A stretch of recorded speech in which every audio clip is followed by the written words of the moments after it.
अभी बीते दिनों जो देश में सबसे ज्वलंत मुद्दा है वो है मुजफ्फरनगर में दुकानों पे नामकरण को लेकर के।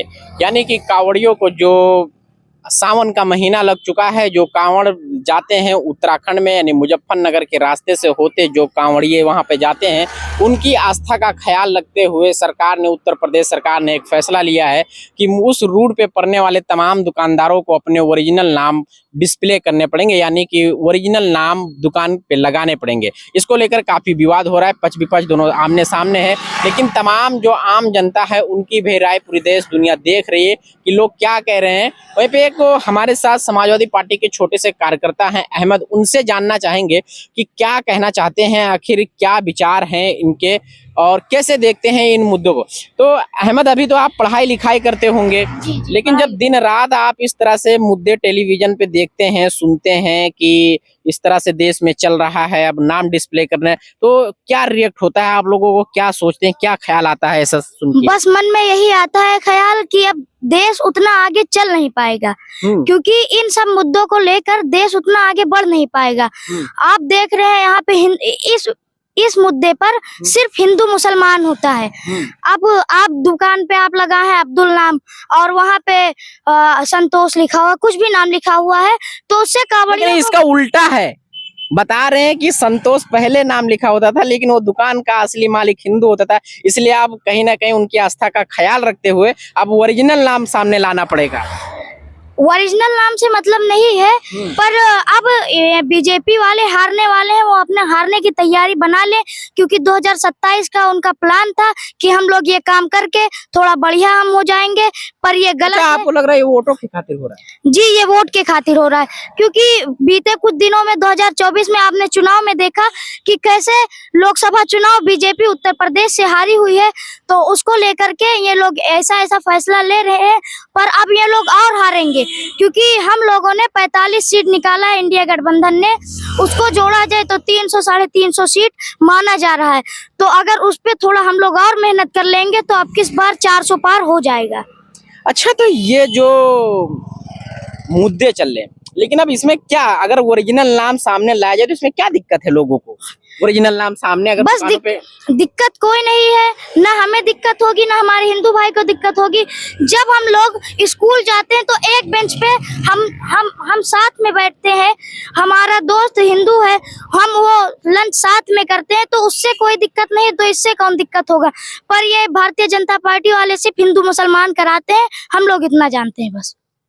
मतलब टोटल राजनीति का खेल। जी बिल्कुल। लेकिन सरकार कह रही है कि कहीं ना कहीं उन तमाम भक्त के, जो शिव भक्त हैं, जो जल चढ़ाने जाते हैं, उनकी आस्था का ख्याल रखा जा रहा है कि कहीं कोई मतलब उनके खान पीन में कुछ उल्टा सीधा ना हो जाए, इसलिए ओरिजिनल नाम रहेगा, दुकान का नाम रहेगा, तो उनको जहां से दिल करेगा खरीदेंगे, खाएंगे, कोई उनकी आस्था का फिर कोई वो नहीं, ठेस नहीं पहुंच सकता। जी, ऐसी बात बिल्कुल नहीं है। हमने रील में देखा था कि एक हिंदू भाई मुसलमान भाई को मुहर्रम में अभी रिसेंट ही वो शरबत पिला रहा था, और अभी जब त्योहार हुआ इससे पहले तो रामनवमी में मुसलमान भाई ने उसको नुक्ती खिलाया। तो इससे फर्क क्या है? कुछ फर्क नहीं है। तो इससे कोई फर्क नहीं है? जी नहीं। तो आपको लग रहा है कि इसके पीछे सिर्फ वोट बैंक की राजनीति है? जी, इससे मतलब वोट बैंक की राजनीति है, और इससे बीजेपी और खतरे में जा रही है। वो जानती है कि बढ़त में जा रही है, पर इससे खतरे में जा रही है।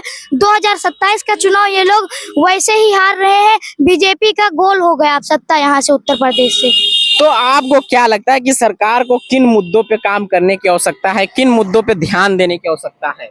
आपने अभी रिसेंट ही देखा है कि नीट जी का पेपर, सब जितना पेपर है सब लीक हुआ है, लीक मामला बहुत हुआ है उत्तर प्रदेश में, यानी कि पूरे देश में बलात्कारी का मसला बहुत सामने आया, और बलात्कारी भी बहुत हो गए हैं, रेप कांड भी बहुत हो रहा है, और सबसे ज्यादा मुद्दा इस समय उठ रहा है वो है भुखमरी का।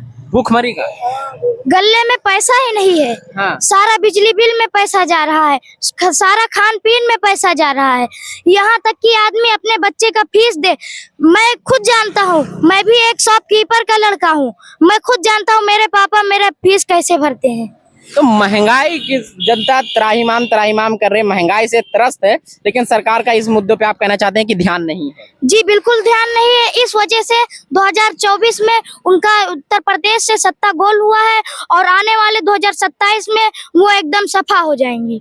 जे अहमद, अभी जैसे आप छोटे हैं, पढ़ाई लिखाई कर रहे हैं, तो देश में आप एजुकेशन सिस्टम को कहाँ देख रहे हैं? शिक्षा के मामले में सरकार कितना काम कर रही है? आपके हिसाब से क्या लग रहा है कि कितना शिक्षा में बदलाव हुआ है, सुधार और होने की जरूरत है? अभी फौज भर्ती में आपने रिसेंट ही देखा कि 3 साल का बंदा इतना मेहनत से पढ़ेगा, सब कुछ करेगा, तो वो 3 साल के लिए सिर्फ जॉब 4 साल करेगा, 4 साल के लिए सिर्फ जॉब करेगा। इससे फायदा क्या है उसका?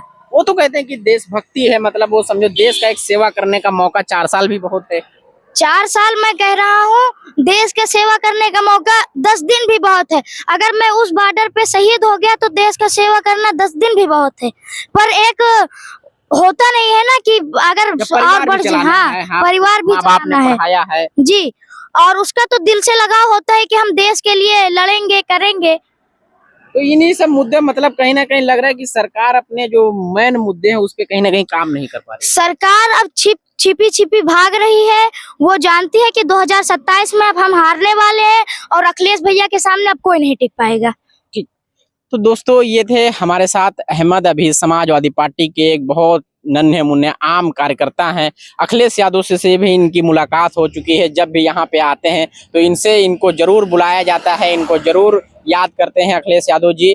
और अभी तमाम मुद्दों पे इन्होंने जिस तरह से देखिए कि अभी कम उम्र में कितनी समझदारी की बात कर रहे हैं कि कहीं ना कहीं सरकार का जो मेन मुद्दा था उससे सरकार भटक रही है। सरकार को शिक्षा, स्वास्थ्य, बेरोजगारी, महंगाई, इन जैसे मुद्दों पे काम करने की जरूरत है, ना कि हिंदू मुसलमान जैसे मुद्दों को लेकर सरकार खींचे। कहीं ना कहीं जो आस्था का मामला है उस पर सरकार एक्शन ले। अगर कहीं कुछ गलत होता है, किसी को खान पान कुछ गलत दिया जाता है तो सरकार उस पर एक्शन ले, किसी को कोई आपत्ति नहीं है। लेकिन इससे जो नामकरण किया जा रहा है, इससे कहीं ना कहीं एक बहुत बड़ा देश में मुद्दा खड़ा हो रहा है। ऐसा एक कौम, जो मुस्लिम कम्युनिटी अपने आप को ये फील कर रही है कि कहीं ना कहीं उसका आर्थिक बहिष्कार करने की मतलब एक चाल है। ये कहीं ना कहीं दबे मन से आम मुसलमान ये सोच रहा है कि अगर दुकानों का नामकरण किया जा रहा है तो इससे कहीं ना कहीं उनके आर्थिक बहिष्कार का एक समझिए कि चाल है। अब आप इन सब मुद्दों पे क्या राय रखते हैं, इन पूरी वीडियो के ऊपर अपनी क्या राय रखते हैं, कमेंट सेक्शन में अपनी राय